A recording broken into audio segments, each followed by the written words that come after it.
আর কত সময় দেব আশুতোষ বাবু? এভাবে দেরি করতে করতে সুধা রেশমির যদি কিছু হয়ে যায়। আশুতোষ, তুমি তো সার্থককে চেনো ভালো করে, তুমি তো জানো যে ও চাইলে সুধার কত বড় ক্ষতি করতে পারে। তুমি ভাইকে এভাবে দেখো না প্লিজ, আজকের দিনের জন্য কি একটু নিয়ম ভাঙা যায় না? ভাই যদি না যায় ওখানে, তাহলে আমি তোমায় একটা কথা বলে দিচ্ছি, সুধা আর রেশমির যদি কোনো ক্ষতি হয় তাহলে আমি তোমাকে এই জীবনে ক্ষমা করতে পারবো না আশুতোষ। জোৎস্না, তোমার মনে হয় যে আমি সুধাদের পরোয়া করি না? মনে হয় তোমার এটা? কি করে তুমি এই কথাটা বলছো? আমি জানি না সার্থক ওকে ইচ্ছে করে ফাঁসিয়েছে। তাহলে কেন তুমি ভাইকে? তুমি দেখেছো বাইরে এখনই মিডিয়া, সাধারণ মানুষের ভিড়। আমি ছেড়ে দিলে ওরা ছাড়বে? জোৎস্না, আমাদের একটাই উপায় আছে, আগে ওকে নির্দোষ প্রমাণ করতে হবে। কিন্তু সেটা কি করে আশুতোষ? তাই আমি ভাবার চেষ্টা করছি এতক্ষণ ধরে যে কি করে ওকে নির্দোষ প্রমাণ করব। এই একটা উপায় আছে। এই শঙ্করের দিকে এসো। বাইরে মিডিয়া আছে তো, একজন রিপোর্টারকে ভেতর করো, একজন। গাড়ির পিছনটা খুলুন, কি নিয়ে যাচ্ছেন তার চেকিং হবে। স্যার, গাড়িতে ওই এক্সপোর্টের মাল আছে, ওটা চেক করবেন। বেশি কথা নয়, গাড়িটা খুলতে বলছি, খুলুন। স্যার বলি কি, আমাদের স্যার একটু তাড়া আছে স্যার, টাইমে যদি ওই ডেলিভারিটা না করি তাহলে আমাদের চাকরি চলে যাবে স্যার।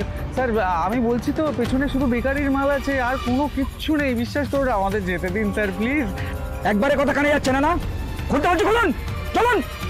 ঠিক আছে স্যার, খুলছি। আচ্ছা, আপনারা জানেন পঞ্চগড় আশ্রমে বেশ কয়েক বছর ধরে একটা মেয়ে পাচার র্যাকেট কাজ করছিল, অ্যাক্টিভ ছিল। আর এই চক্র কলকাতাতেও কিন্তু সক্রিয় ছিল বহু বছর। আর পুলিশ সেই চক্রের মাথাকে ধরতে একটা আন্ডারকভার মিশনে ছিল লাস্ট কদিন। সেই মিশন তো সাকসেসফুল হলো, অপরাধী তেজ বসু মল্লিক তো ধরাও পড়লো। আমি সেটাই বোঝানোর চেষ্টা করছি, আগে পুরো কথাটা শুনুন। এই মিশনের জন্য বেশ কিছুদিন আগে পঞ্চগড় আশ্রমে ছদ্মবেশে ঢুকেছিল আমাদের টিম।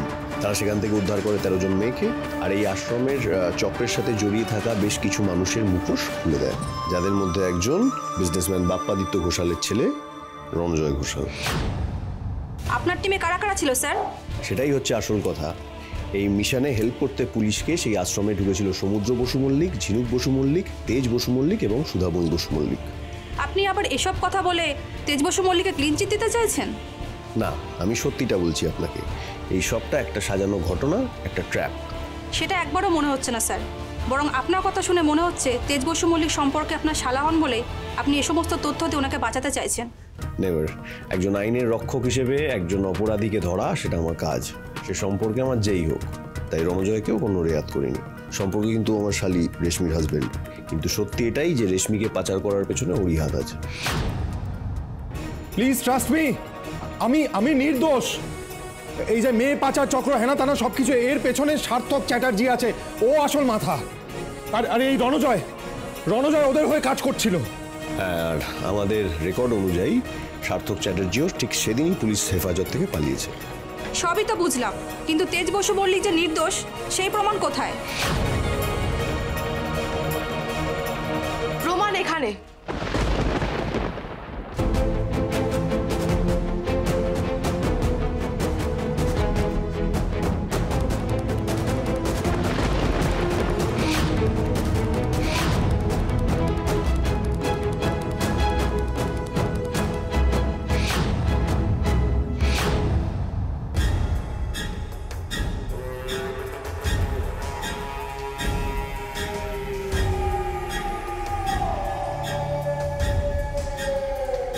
সুধার যেন জ্ঞান না ফিরে থাকে এতক্ষণে, না হলে কিন্তু বাজে ফেসে যাব পুলিশের সামনে।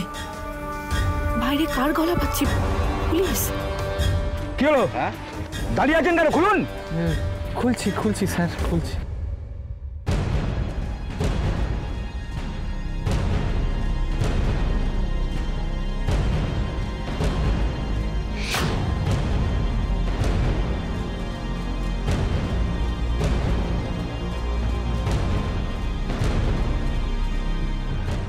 দেখে নিন স্যার, কোম্পানির মাল ছাড়া আর কিছুই নেই স্যার।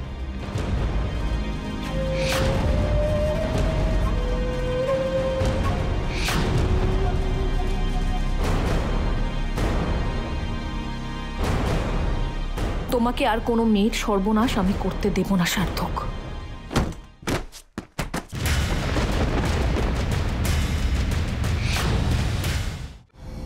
আমাকে সাহায্য করো গজানন, যে করেই হোক আমাকে এখান থেকে বেরোতেই হবে।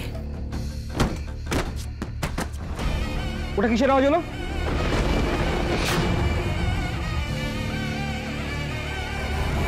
স্যার কিসের আবার আওয়াজ হবে স্যার? তো ডেলিভারির মাল স্যার। কি মাল আছে শুনি? বিস্কুট স্যার, বিস্কুট দেখবেন কি? তেজ বেকারির বিস্কুট, এই দেখুন।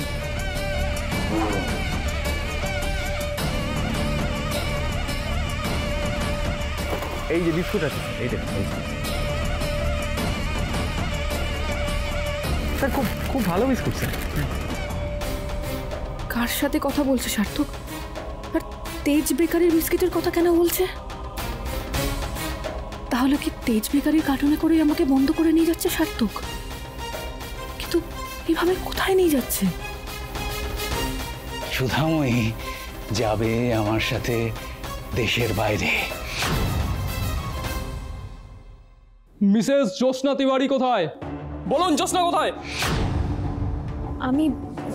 আমি জানি না। তোমার কাকিমণিকে বলে দাও, আজকে যদি আমাকে কেউ সত্যিটা না বলে, আজ কিন্তু তোমাকে আমার হাত থেকে কেউ বাঁচাতে পারবে না। আপনার লজ্জা করে না অফিসার, এতটুকু একটা বাচ্চাকে ভয় দেখাতে? সাবধান করছি, আমার পরিবারের দিকে হাত বাড়াতে যেও না। জেনে রেখো, আইন কিন্তু মানুষের সুরক্ষার জন্য। যে দোষীকে না ধরে বাচ্চাদের ওপর শাসন দেখায়, তাকে আমি আইনের রক্ষক বলে মানিই না।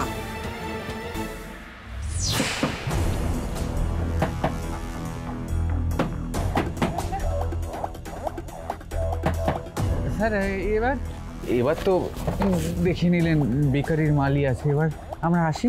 দাঁড়ান, গাড়ির পারমিটটা দেখান। স্যার বলছি, এই মুহূর্তে আমার কাছে পারমিটটা তো নেই, মানে আসলে আমরা তো রেগুলারলি যাতায়াত করি, সেই জন্য। আর ওই তাহলে দাঁড়ান, আমাকে ফোন করে খোঁজ নিতে হবে, তারপরে আমি গাড়ি ছাড়তে পারবো।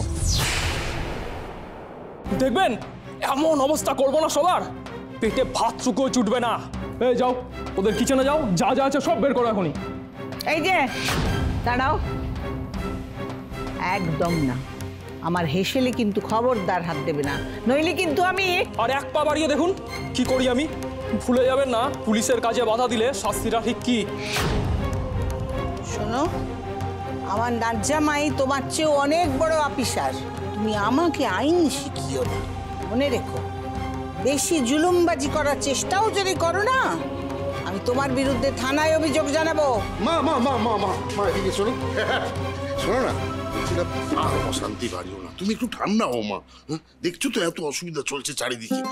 ওই দেখো, ফোন আসার আর সময় পায় না। হ্যালো, ইন্দ্রজিৎ বসু মল্লিক বলছেন তো? হ্যাঁ শুনুন, আপনাদের বেকারির একটা গাড়ি বর্ডারের দিকে যাচ্ছে। আমরা গাড়িটাকে আটক করেছি। কেন? ওমা, ওতে তো আমাদের মালপত্র আছে, আজকে তো এক্সপোর্ট হওয়ার কথা। ওই গাড়িটা আটকেছেন কেন? আরে দরকার হলে আপনার ফোনে ওই পারমিট পাঠিয়ে দিচ্ছি আমি। ওকে স্যার, আমি দেখে নিচ্ছি স্যার। ঠিক আছে, রাখছি স্যার।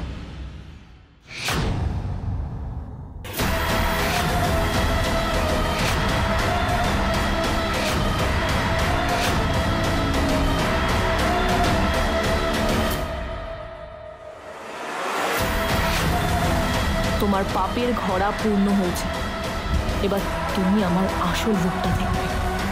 আমি নিজের হাতে এবার তোমায় শেষ করবো সার্থক, চালাচ্ছি।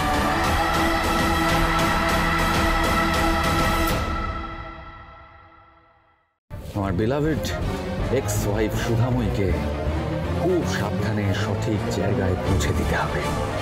এত সহজে আমি হার মানব না। আজ এই বন্দি অবস্থা থেকে নিজেকে তো ছাড়াবই, আর সেই সঙ্গে সার্থকদেরও পুলিশের হাতে তুলে দেব।